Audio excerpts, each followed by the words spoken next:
அருட்பெருஞ்சோதி அருட்பெருஞ்சோதி தனிப்பெருங்கருணை அருட்பெருஞ்சோதி. இப்போ பார்த்தீங்கன்னா இது தூதுவளையினுடைய இலை. இது முசுமுசுக்கை. இது ஆடாதோடைங்க. இது இன்சுலின் தலை. நீங்கள் இன்சுலின் இல்லாட்டியுமே முசுமுசுக்கை, ஆடாதோடை, தூதுவளை, இது கூட நீங்கள் கரிசலாங்கண்ணி இருந்தால் கூட போட்டுக்கலாங்க.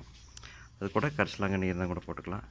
இதெல்லாமே எடுத்து நல்லா காலையில் கழுவிட்டு, வெறும் வயிற்றில் கழுவிட்டு எல்லாம் மடித்து அப்படியே எடுத்து வெறும் வயிற்றில் சாப்பிட்டிங்கன்னா, இதை அப்படியே எடுத்து கடித்து நல்லா மென்று முழுங்கிட்டிங்கன்னா அருமையான ஒரு எதிர்ப்பு சக்தி வந்துடுங்க. தொண்டையில் எந்த ஒரு இன்ஃபெக்ஷனுமே ஆகாது. அதை நீங்கள் அப்படியே சாப்பிட ஆரம்பிச்சிடலாம்.